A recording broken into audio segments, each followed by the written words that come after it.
Thank you. Real quick, everybody, we're going to get rolling in about 5 minutes. We have folks coming over from the cafe, and once they get over here, we're going to get rocking and rolling. Thank you.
Thank you.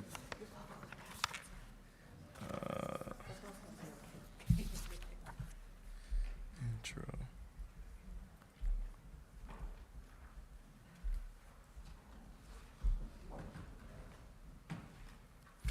All right, everybody, we're going to go ahead and get rocking and rolling. First of all, good morning to you. Oh, thank you. Thank you for the warm greeting back. I know it is a right now kind of cold Saturday, but we truly appreciate you spending time out of your day to be here as we can update the community on what we've been able to do. For those that do not know, my name is Curtis Bethany. I have the pleasure of serving as the Vice Mayor for the great city of Newport News, and I was appointed as a co-chair for the Shoe Lane Task Force, along with my colleague here, Mr. Quentin Kidd, who serves as the provost for Christopher Newport University. Quentin, can you wave your hand really quick? So again, I say thank you for being here, and on behalf of the task force members, on behalf of the mayor, and on behalf of Bill Kelly, the president for CNU, we truly do appreciate you being here and hope that you feel engaged and that you learn a lot from this community meeting and learn about what we have in store going forward.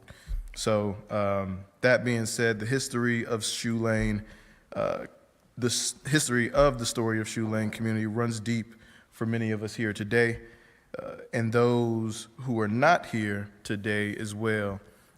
Each task force member is committed to building trust with the community as we proceed with our work. This requires not only updating you all, but also a lot of work behind the scenes that calls for due diligence, careful deliberation, and working at the pace this work demands, which you will hear about in more detail today. In planning this community meeting, we wanted to be thoughtful in how we present the information so that you have a better understanding and feel for what we have been doing and will do in 2026. Let me say there has been a lot of confusion about the task force's purpose, what we are supposed to achieve, and the timeline for achieving it. In response, we thought it would be best to organize this community meeting into 3 parts to help address the confusion and, more importantly, be honest about some of the challenges we've met, how we've addressed them, how we've been working with intentionality, and to show our commitment to this work. If you look at the agenda you should have received, I'll go through how we organize this meeting into 3 parts. If you did not receive an agenda, can you raise your hand, please? So this amazing young lady right here, Ms. Dana, will make sure that you get one. Please put them up high so she can see them. Good over here, good over there. It's okay, Dana.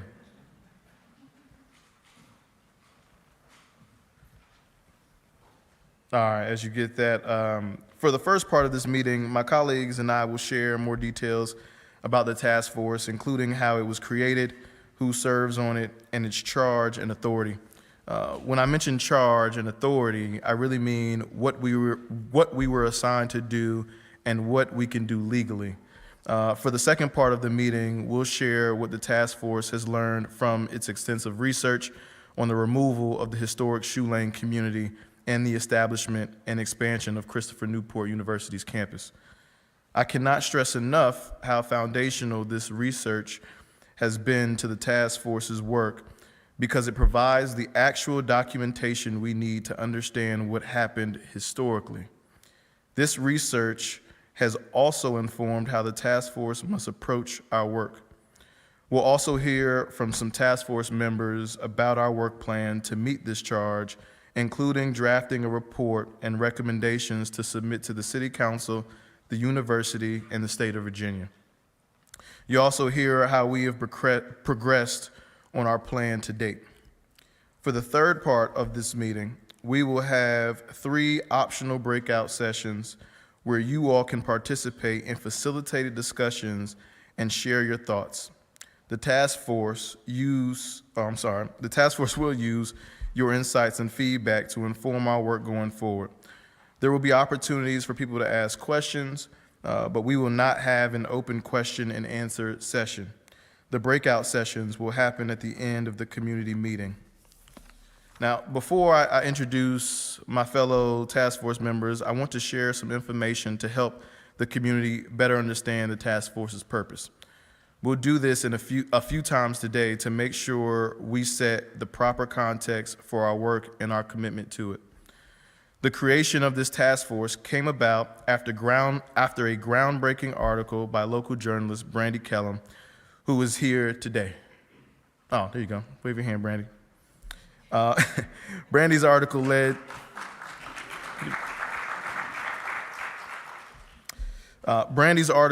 to a panel discussion on CNU's campus, and that discussion was so impactful that the city and the university decided to take action. In January 2024, Christopher Newport University President William G. Kelly and Newport News Mayor Philip Jones established a task force. Task forces are typically established bodies of leaders, experts, and community members that review a raised issue and provide guidance to help address it.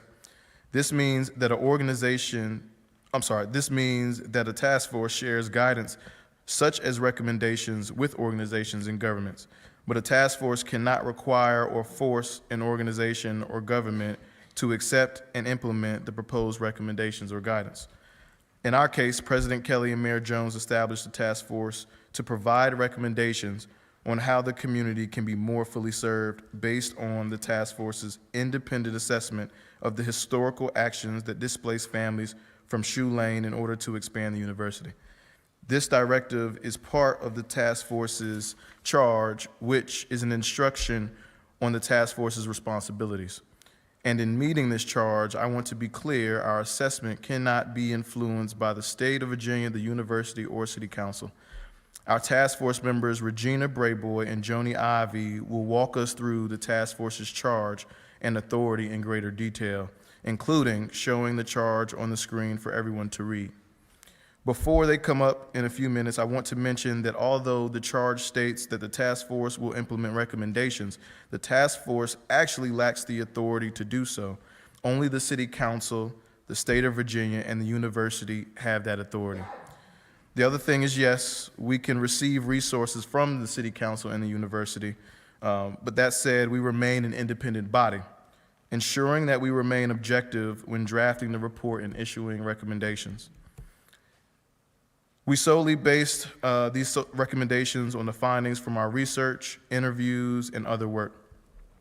As I introduce each task force member, I think it is also important to emphasize that while I proudly sit on city council as the vice mayor, my role on the task force is independent of the city council.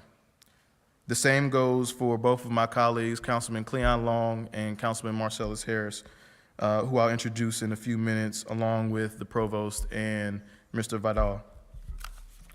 The task, nope. Now I get to introduce my good folks on the task force.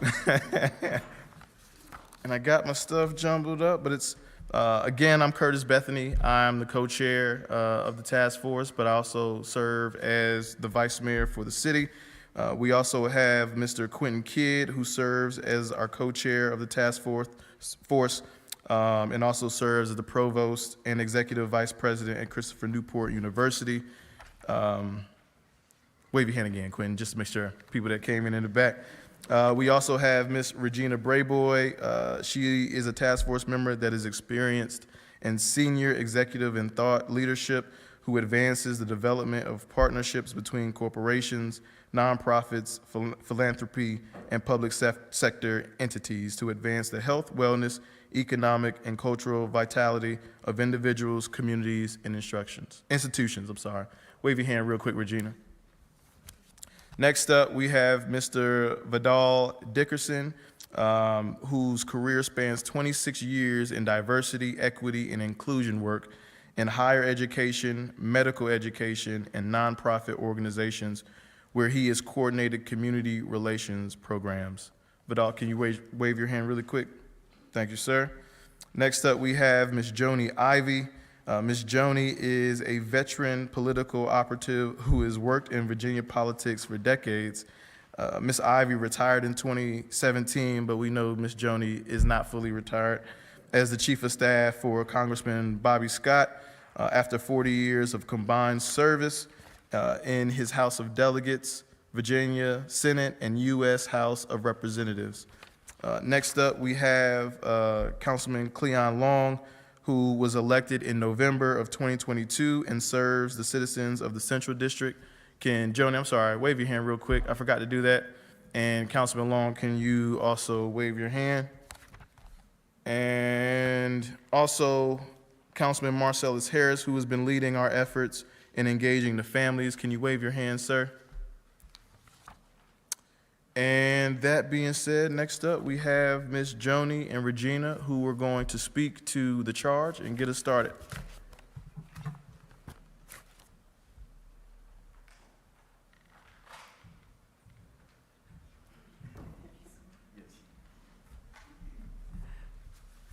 Well, thank you and welcome.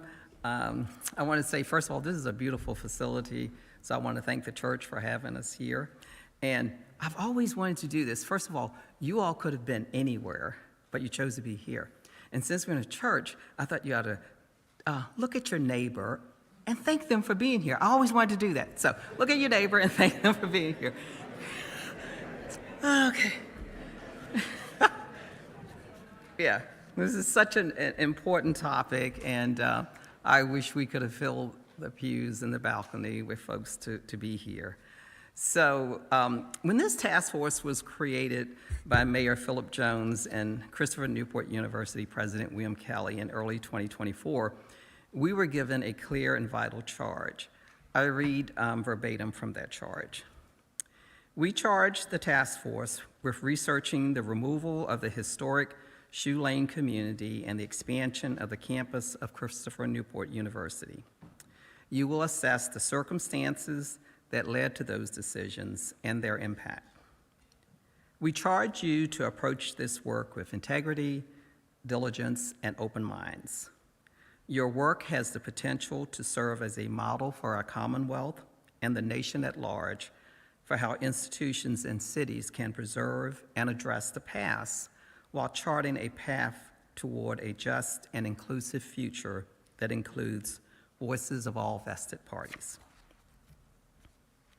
That charge continues to guide every step we take. There are a couple of things about the charge I would like to highlight or emphasize. The first is that research and documentation are important to understand what happened and the impact of it. The second is that our work should be done with integrity, diligence, and an open mind. Given that we are the first task force in Virginia of this nature, we have had to be even more diligent in how we approach our work and keep our minds open because we're building the blueprint for this type of work in the state. Our work is guided in 3 overall goals and objectives. Number 1, developing a comprehensive understanding of the decisions made by past community leaders with regard to the placement of Christopher Newport College and the growth of Christopher Newport University, and the potential impacts those decisions had on the citizens of Newport News. I actually went to Christopher Newport when it was a college. And number 2, developing options the city and the Commonwealth of Virginia can explore to ensure the citizens of Newport News and this community are better served in the future. And number 3, providing recommendations based on the findings of the task force. We are currently completing the research and continuing with the interviews. This has taken longer than first anticipated, largely because of the number of properties and individuals involved. Each parcel, each family, each record represents a story, and those stories deserve to be treated with accuracy and respect. I recognize the Johnsons who are here now. I've had a couple opportunities to chat with them, and I can tell you every family has a story, and we really want to honor those stories. Our research has involved working methodically to ensure that what we ultimately present is not only comprehensive, but also verifiable. We have examined deeds, city records, and archival documents, and we have sought to connect those facts with the lived experiences and oral histories of residents and their descendants. That process has required care and diligence, but it has also deepened our understanding of the human dimension behind the story. Our task force co-chair, Quentin Kidd, will explain how we've approached the research in greater detail. You'll also hear from Councilman Harris, who will talk about our interviewing with the impacted families of the Shoe Lane community. Once we complete the research and interviews, we will review and analyze all the data and stories shared to determine our options for the type of recommendations we'll decide to propose. And I emphasize stories are just so important. It is really important to understand the stories behind the facts that you happen to be looking at.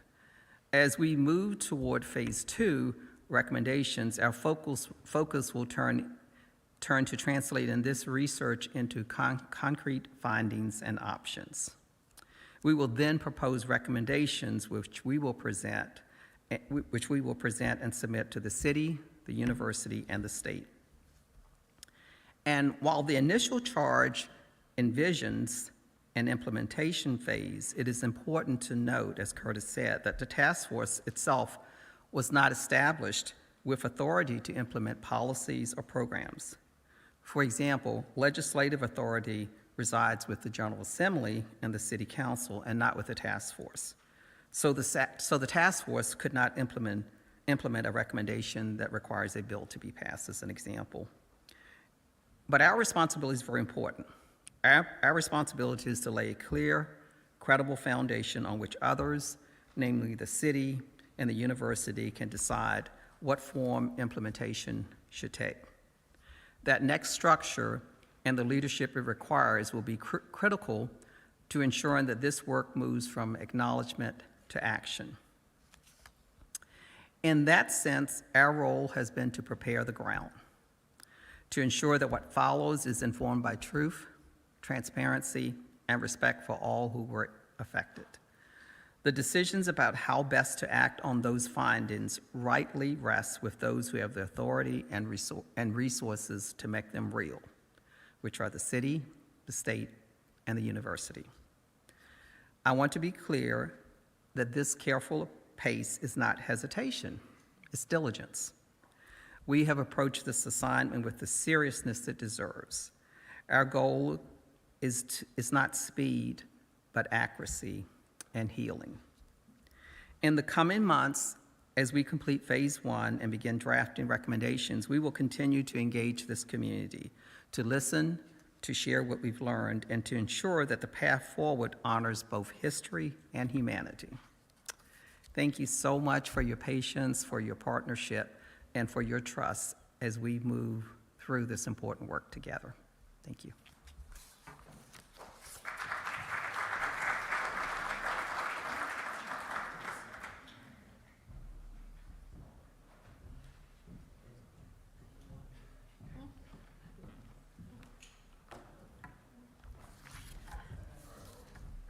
Thank you, Regina.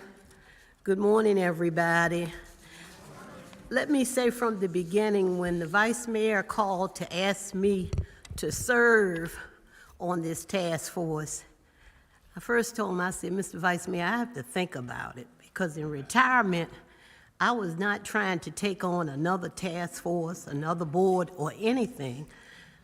And I was really troubled by this task force because I have lifetime friends who lived in this community, so I was really familiar, school teachers, principals, and I knew the pain that they were going through and still go through.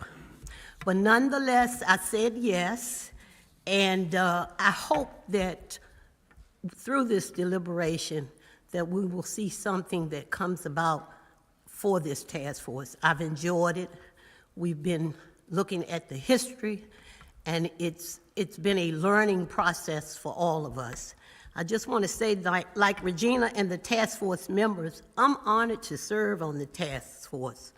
Some of you may have heard about the General Assembly establishing a commission to study the history of uprooting of the Black communities by public institutions of higher education in the Commonwealth.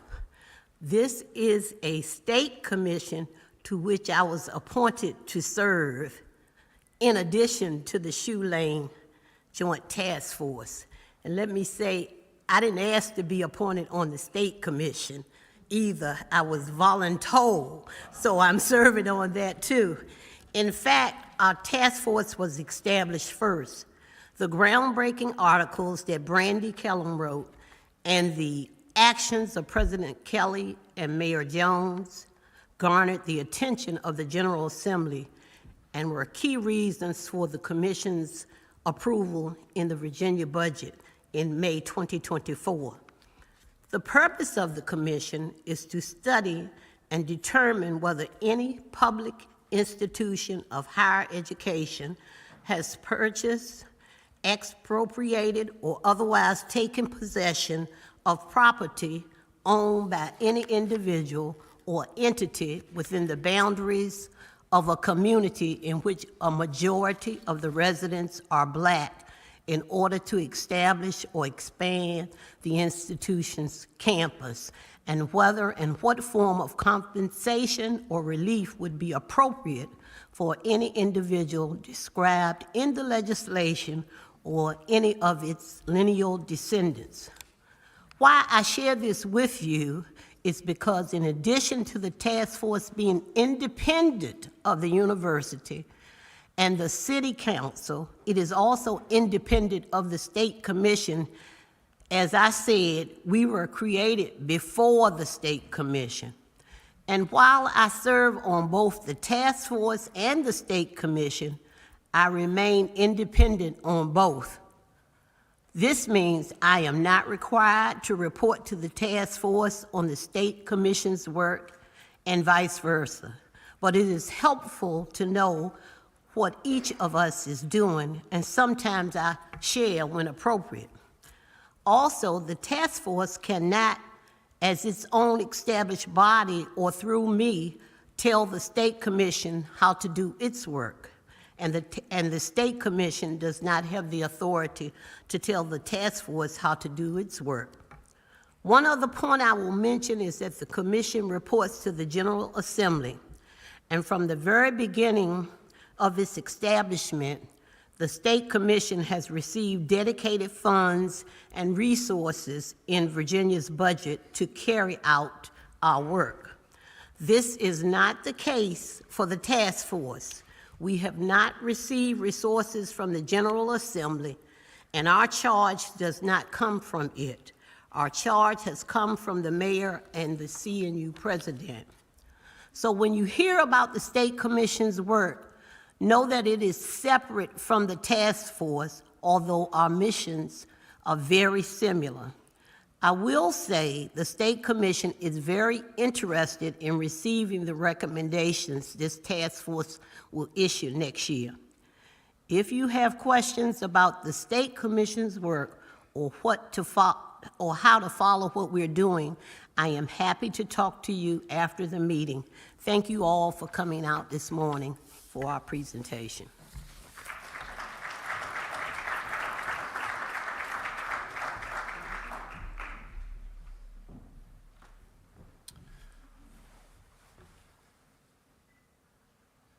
Thank you, Ms. Joni. As Vice Mayor Bethany said, I'm Quentin Kidd. I'm currently the provost of Christopher Newport University and a member of the task force. What I'm going to do is walk through the work that we've done, how we started our work and the work we've done and where we are right now on that work. So when we were first brought together, there should be a map of the entire, there we go. When we were first brought together, we realized that we needed to do some learning ourselves before we could actually do anything like issue recommendations. We needed to learn a lot. And the context of this is, we may be the first task force like this. I don't want to say this definitively, absolutely, because I could be wrong. But I think we're the first task force like this in the country that has been assigned to look at university expansion and how that expansion has come at the cost of Black and brown communities. And so we understood initially the gravity of the task force's work. And so we spent the first 4, 5, 6 months learning what we could about the problem itself. So we heard from historians. There's an historian at CNU who's written about the Shoe Lane community and the initial use of eminent domain to take the land to build the college.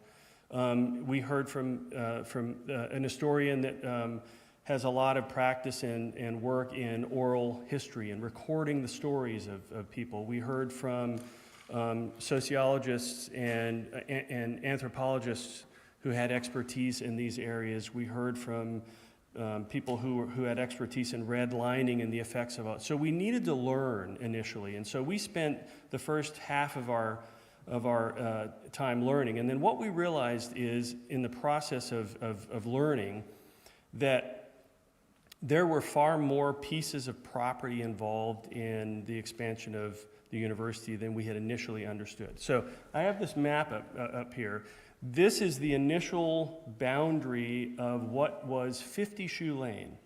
So historically, the city council used eminent domain to take a piece of property that was about 75 acres. Some historical documents say 65, some say 75. It was about 75 acres. And it was called 50 Shoe Lane because the one piece of property right on Shoe Lane that marked the beginning of it was 50 Shoe Lane. But it really took in this entire area that was farmland that was designed for a residential development, but was a farmland, right? So that's the original boundary of what was 50 Shoe Lane. And so what we realized is we didn't know a lot about 50 Shoe Lane to begin with. And then we needed to know about all of the properties that were related to the expansion of the university as it went along. And so I'm gonna embarrass a CNU student, Tia. Would Tia stand up and just wait? Tia Tucker is a CNU student. You don't have to keep standing if you. Tia is a CNU student. She's going to graduate in December. Who, while we were doing this learning, sent me an email and said, I've been working on a summer research project, and I'd like to talk to you about the Shoe Lane Task Force. And so Tia and I met, and what she did was she presented this spreadsheet that she had developed, where she was creating documentations on all of these properties. And what I realized is that was the place that we needed to go initially, because it's one thing to say we're going to learn about the expansion of a university. It's another thing to say we've documented every piece of property that's involved in the expansion. And so Tia really guided the initial task force's work, which was to document as best as we could every piece of property that was related to the expansion of the university. And we initially were on Shoe Lane, but when we started thinking we need to document everything, we then expanded to the entire outline of the university, Prince Drew, Corbin, etc. We have documented, and you'll be able to see this a little bit later, we have documented around 130 properties, and we've documented them thoroughly. Tia has done most of this work. Every public record related to that document, who owned it, who sold it, who bought it, how much it was sold for. If there was any legal involvement of that property, we have documentations, court records, etc. So we know the initial Shoe Lane was taken using eminent domain. The city council and the William & Mary Board of Visitors essentially agreed that they were going to take this land to put the college, original Christopher Newport College. But the expansion of the university that happened largely from the mid-'80s to about 5, 6, 7 years ago involved another about 130 pieces of property, and we needed to document all those pieces of property. And there are several pieces of property that also involved the use of eminent domain by the university. We didn't know that. We discovered that as we were collecting documentation. The website that I'm going to show you, that I'll show you later on, will make it all of this available to you. You can click on a piece of property. You can look at all of the public records. What'll come later for that is a searchable database. So we spent about a year documenting every piece of property, and then and then about halfway through that, we began the work of trying to learn the stories of the families that were associated with those properties, right? So we knew that we couldn't go forward with the stories, recording the stories, until we knew the properties and the people attached to the properties. So we began to document the properties and then reach out to families as we could, descendants. You know, somebody's grandmother or parents lived at a property, but they now live in Baltimore, for example. It's not an easy process to do this, but that's where our work largely is focused right now. So up to this point, what we've done is we've learned about the larger way to go about doing this work. We've tried to understand the context nationally. What does it mean to be trying to understand this kind of work? The expansion of universities largely. We've documented every piece of property that we're able to discern. I'm not saying that there won't be another piece of property that is discovered that we haven't documented, but if we do, we'll document it also. And then we began the process of trying to reach out to people and record their stories. So that's sort of where we are right now. I'll stop there, and then later I'll talk through the website, and people can explore the website on their own. So thank you.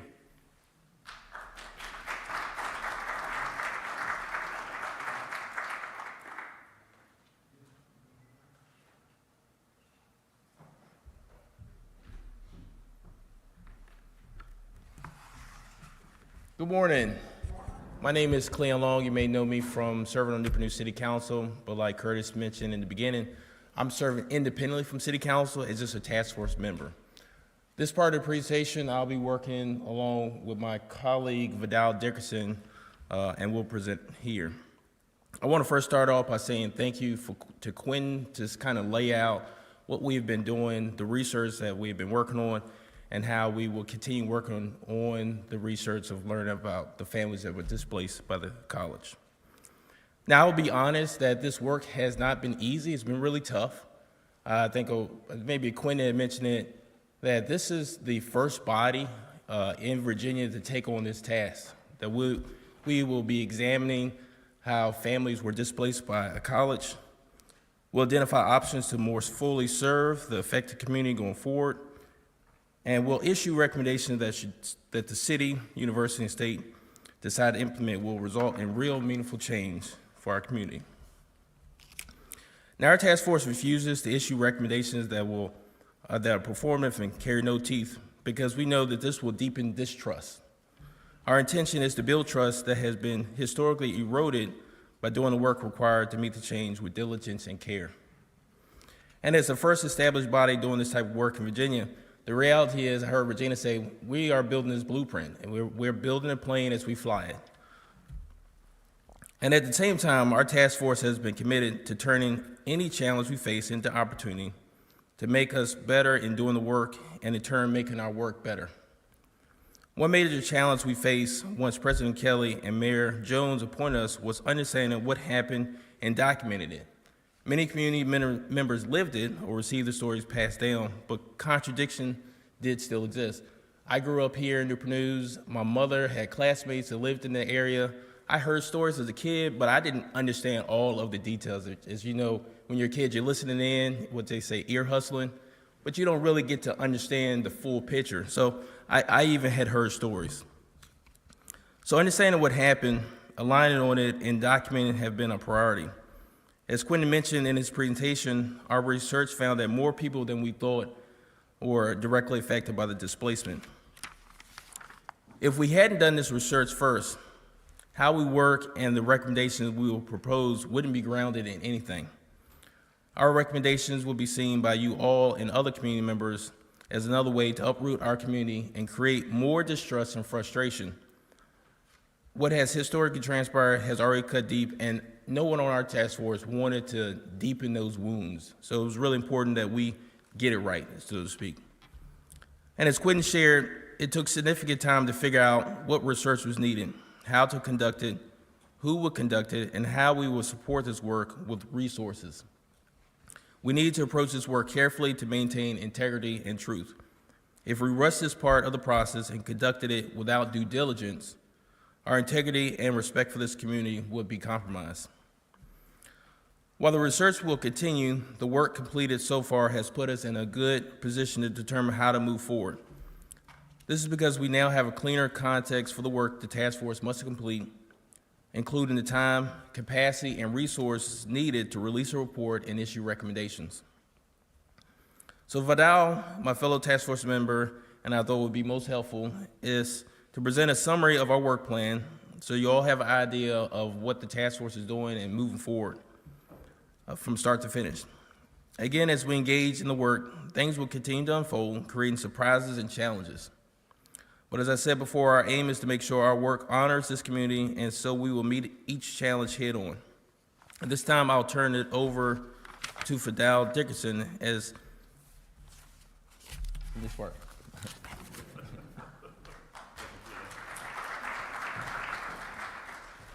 Thank you, Cleon. You still with us out there? We know it's a lot of information, but we're glad you're still sticking with us. And let me get prepared. I don't do well with pulpits and bright lights, y'all, so I got to have my rag. So as Cleon provided, my name is Vidal Dickerson. I serve as Executive Director of Inclusion and Belonging at Christopher Newport University, and today in my official capacity as a task force member. As my colleagues have said, as Cleon has mentioned in his statements as well, I'm honored to serve on the task force because I understand the importance of this work and the longstanding distrust felt and lived because of the removal of Shoe Lane community. Cleon and I, along with all of our task force members, hope that by presenting our work plan today, you'll better understand the work we must complete and how we must do it well. And by the end of this meeting, you'll understand what we've completed so far.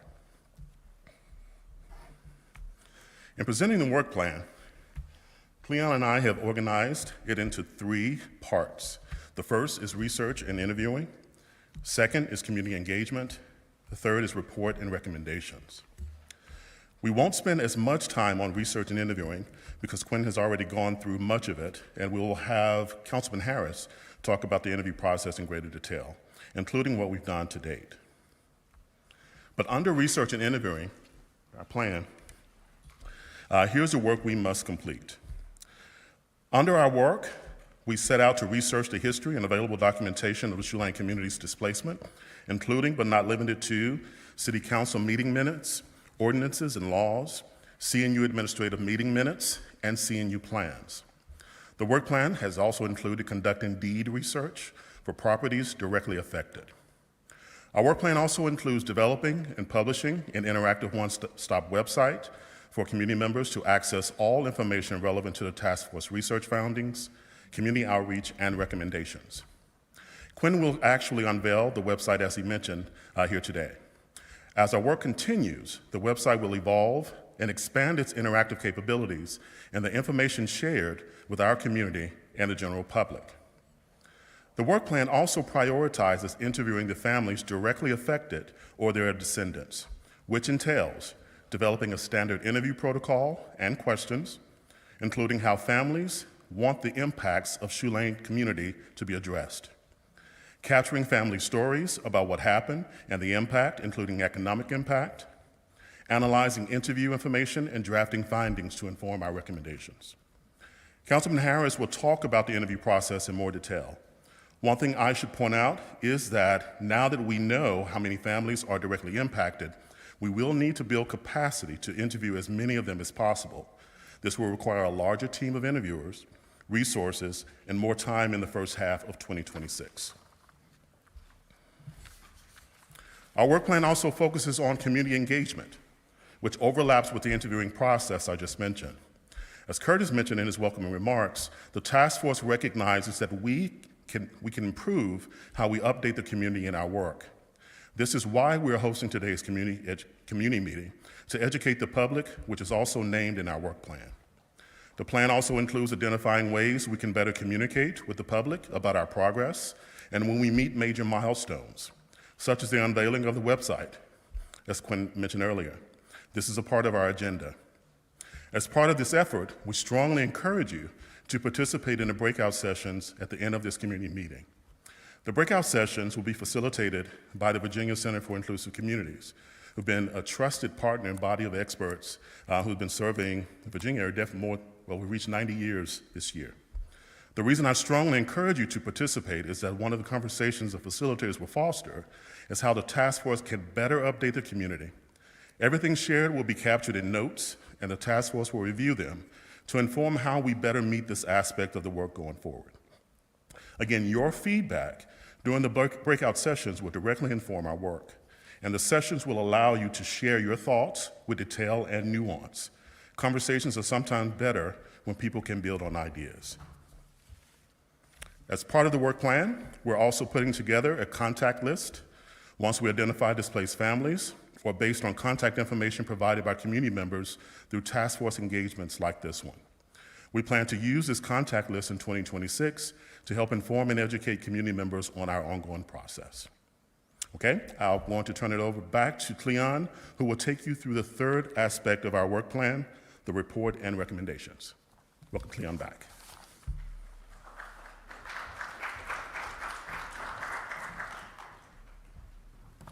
Thank you, Vidal, for presenting on the first two parts of our process. As I shared earlier, the research and interview process are foundational. In our work plan, we focus on the report and recommendations separately, although they are deeply connected. In our work plan, we must draft a report that explains the findings of our research on the displacement of the Shoe Lane community and the establishment and expansion of the Christopher Newport University. This report will also capture the impact on the directly impacted families and the community.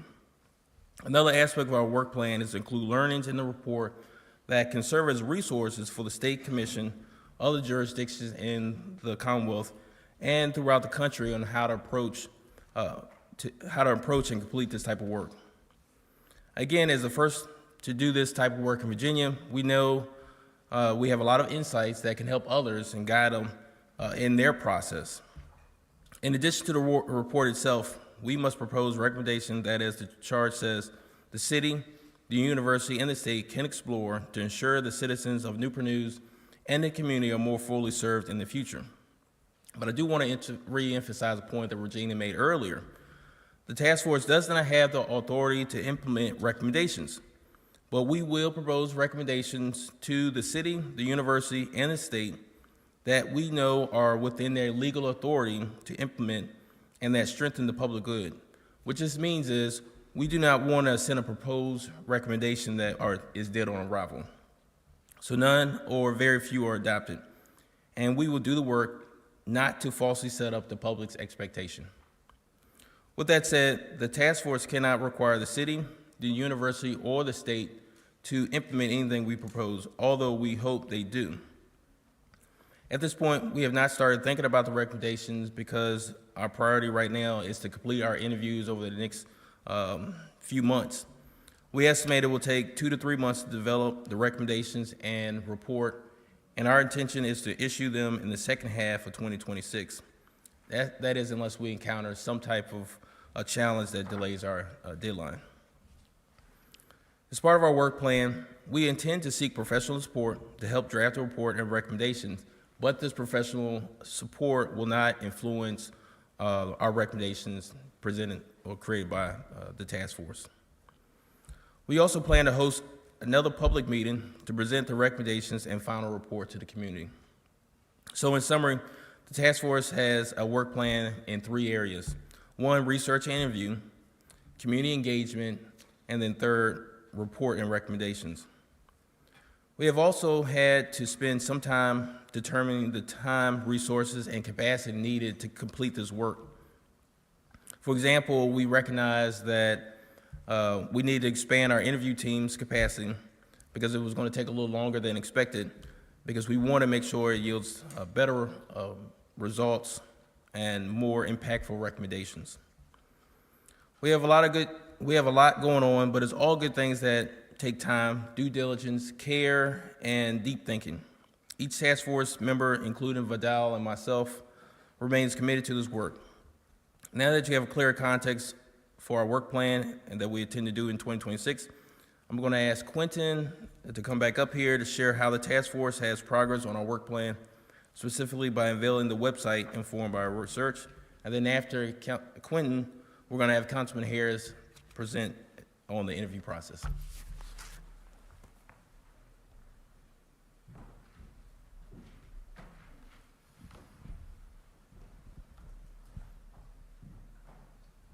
Is that on? I think that's on. I can talk a little louder. So this is not going to be, there it is. This is not going to be easily viewable from the other side of the room, but we invite you at the end of this to come over here and play around with the map. There's an iPad. I don't think that iPad over there is working right now. So what we did in the process of developing this database that was largely done by a CMU student that I mentioned earlier and a CMU professor named Dr. Johnny Finn in the Sociology, Social Work, and Anthropology department. What they did was take the database of the recording of every piece of property, and we built that into the base of the website that we had worked on. The website is on the Newport News Public Library's homepage, on the Newport News Public Library's website. It made the most sense for us to put the website on the Newport News Public Library webpage because it has an entire section on history, ancestry, genealogy, and so it's linked there. The website essentially is the story as we've been able to develop it so far of the Shoe Lane neighborhood and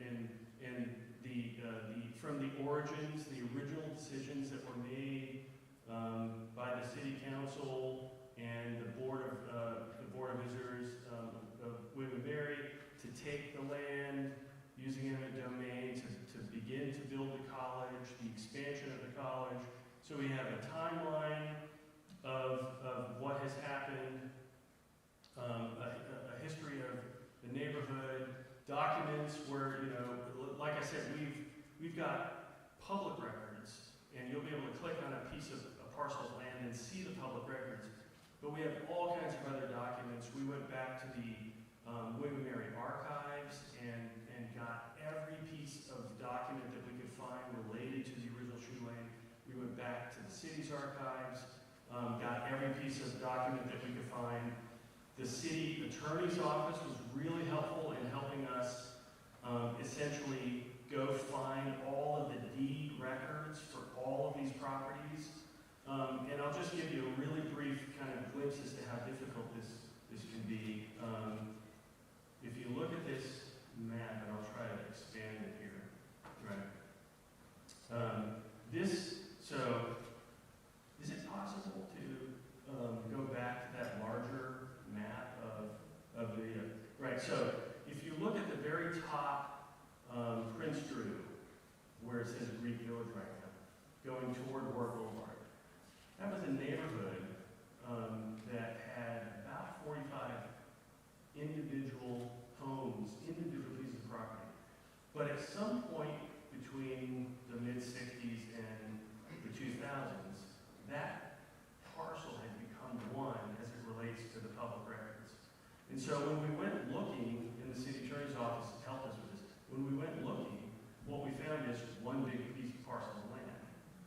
But we could tell that there were individual houses within that. And so we needed to understand each individual house. And so the city attorney's office was probably spent vastly more amounts of time than they realized they would do it when they agreed to, helping us dig down into each individual parcel and discover the deed that was behind that parcel. And so we were able to break all of that land out, all of those pieces of property out into their individual home parcels.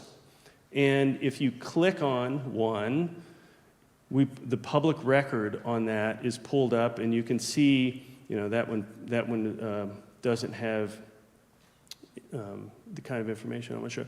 So you can see who owned it, when it was sold, how much it was sold for. Well, this is loading slowly. What was the address? all of the documentation, the real estate agent literally that worked on the property. Our goal at the end of this is for us to also be able to attach every document that isn't a deed-related document to the parcel of land. So if there was a court-related case involved in that, we'll attach those documents. And then we'll also have, excuse me, we'll also have an individual searchable database that you can go into, type in a piece of property, and see all these documents rather than having to do the map. But what we do is we encourage you to explore the map and give us feedback on how it could be better in terms of your, somebody's ability to use it and to gain information. And if you have documents related to a piece of property that aren't there and you're willing to provide them, then provide them, and then we can make that a part of the documented history of this. Our goal, our hope is that this becomes a permanent part of the Newport News Library website and exists in perpetuity. Our goal also, I mentioned earlier, we understand, several of us have mentioned, we understand the historical importance of doing what we're doing. And what we think is important also is it's not only important to document everything we can document about Shoe Lane, but if anybody is looking at us to understand the expansion of a university in, Washington State, they see this and say, oh, we need to document everything also, because so we realize that we're kind of setting a baseline, and we want that baseline to be the historical documents on every piece of property need to be clear and available. So I'll stop there. I encourage you to play around with the website. The link is public now, so this is available to anybody, and I'll turn it over to Councilman Harris.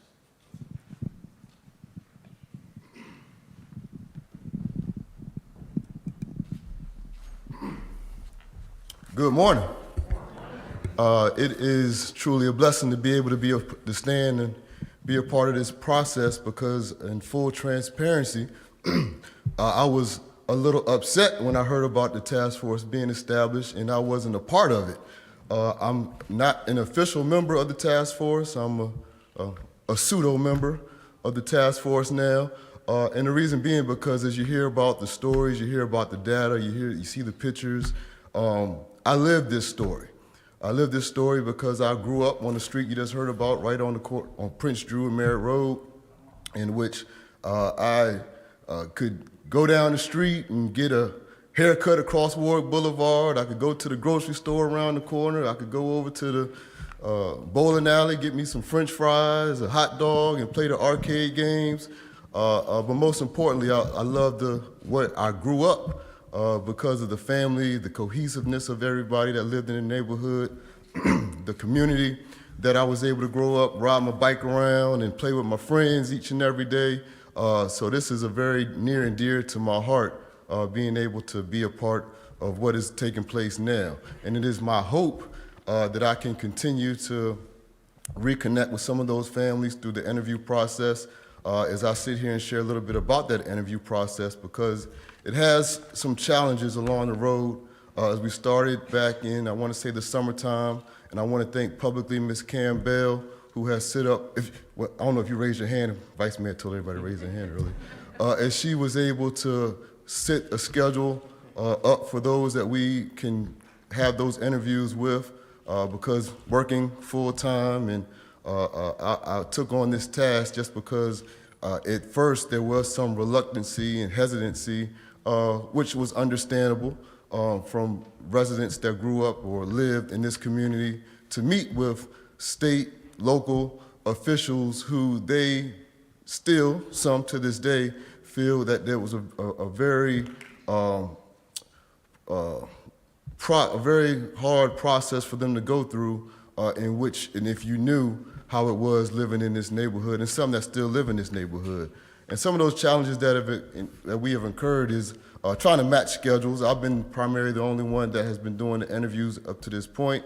And the blessing of the interviews is that I've been able to reconnect, like I said, with some of the families that I haven't seen in a long, long long time. Some of them probably remember me when I had more hair on my head and I wasn't as gray as I am now. But the challenge is when we do have those meetings, we start reminiscing and they go to about 2 hours long. But that's been a hardship on the time frames and being able to connect with everybody because, like I said, it's such a special and place for us, and it's a passionate place for us, but it also is a personal and emotional piece to it as well because a lot of families, and I would say the majority of the families, feel that there was an injustice done to them.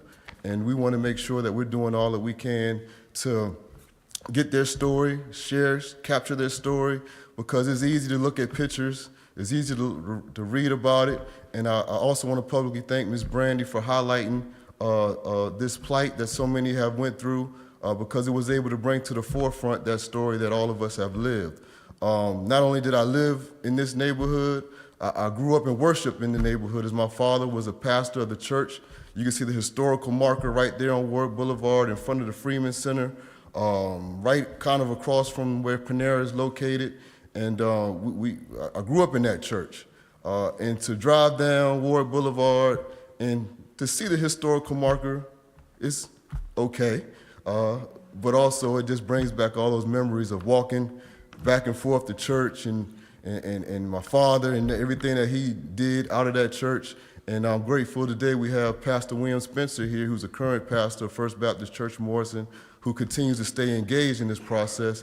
Even though he wasn't at that location, he still takes that historical piece of First Baptist Morrison and bringing it to the table here. Because also, for those of you who may know, right across the street down from Prince Drew is a church burial site. And a lot of the families that I grew up with and friends that passed away earlier than we had wished they would want to, they're buried in that location too. So this is a very emotional piece for me, very passionate piece for me because of the history, because of the stories. But what we want to do moving forward is to be able to still collect those interviews. Those we're still in the process of setting up sessions to be able to get with those families. If there's anybody, and I mean anybody that you are connected to that has a lineage to this area, please have them reach out to myself. I say that, but I would prefer you have them reach out to Ms. Bell because she's the one who has been able to schedule those meetings, and I just want to make sure I didn't miss anything. So far, we have been able to interview 8 families. The first family I was able to sit down with was obviously the Johnson's family, who I have close ties with because their son and I grew up together, graduated together, drove up and down the street. When he was the first one to get a car in our little crew, so I hung out there quite often because he had a car. But we able to sit down and just to go through all the artifacts that they have and the pictures that they were able to share today. And that's why we're here today and going along to be able to answer questions that families may not have had an answer to, and then get those questions that we can hopefully answer in the near future. But some of those questions that were asked: what was it like living in the community? What is the oral history of your family in the community? But one of the ones that I felt was most imperative is, what would restorative justice look like for your family? And it's been interesting to get some of those answers from different families, different perspectives.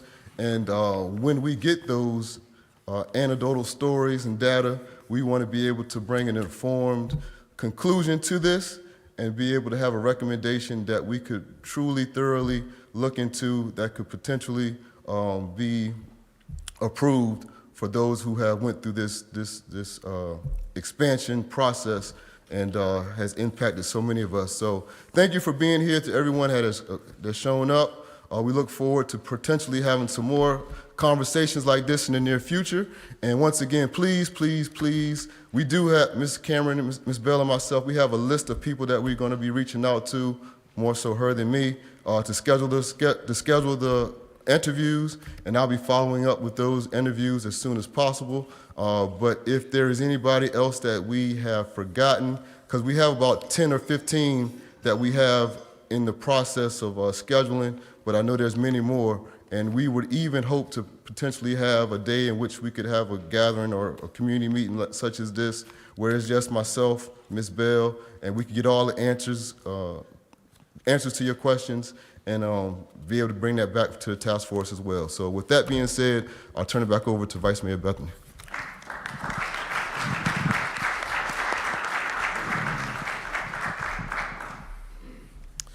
Thank you, Councilman Harris. Before I read what's been prepared for me and also get us situated for what's going to happen next with the breakout sessions, going last, right, you go after everything has been said, but you can't say it enough, right? This work is important work.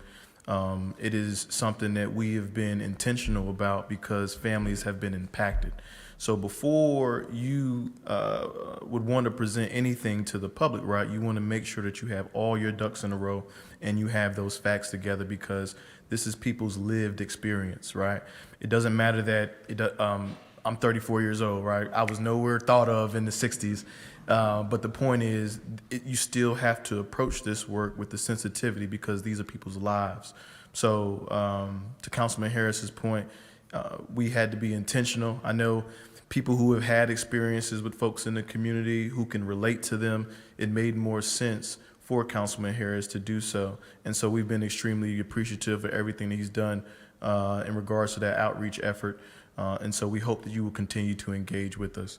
So that being said, before we end and have our breakout sessions, I want to acknowledge a few people and share some logistics. First, I would like to thank IB Interpreting Services for providing an ASL interpreter for today's meeting. As you can clearly see, she's been doing a phenomenal job. And also her colleague. Thank you all both. I also want to thank the Virginia Center for Inclusive Communities for facilitating our breakout sessions, which will take place in a few minutes. If both our facilitators can wave their hand really quick. We'll give it up for, we got three, I'm sorry. That's it, we got three special, and we appreciate you all being here for sure. And then the last shout out, I'm a bit biased because this is my home church, but I cannot stand here without thanking City Life Church for letting us host the task force meeting here and providing security, ushers, AV. This has also been live streamed, and for all the other capabilities and member access to folks, various residents. So thank you, City Life, so much. Pastor Fred and Pastor Vanessa, can you stand up? Stand up. You guys stand. Thank you so much. And if you want to connect with us, here is our contact information. Our email address is Shoe Lane Task Force, SHOELANE Task Force @gmail.com. And I'll say that one more time. Via email is Shoe Lane Task Force @gmail.com. You can also call or text. Yes, Cameron is shaking her head. You can call or text this number as well, 757-837-2843. Also on the screen is a link. Yes, it is. A link to our website, which will evolve over the next 3 to 6 months. Next, we will transition to our breakout sessions facilitated by the Virginia Center for Inclusive Communities, which are optional. If you would not, you do not have to attend, but we definitely would want to hear from you if you have a perspective to share. So if you need to leave at this time, that is perfectly fine as well. But if you can stay, we strongly encourage you to participate. We have created the breakout sessions to hear your thoughts on a few questions the task force has about our work, and how we can proceed going forward.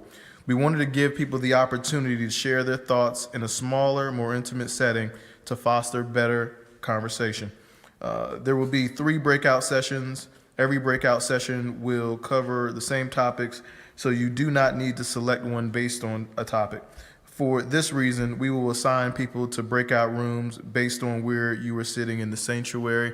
But I'm going to change it because I know some folks are here that are students, and some are really staff too. So at the conclusion, if everybody who is going to stay, if you could just come right here in the middle and sit down, I will make sure you get into the proper breakout room.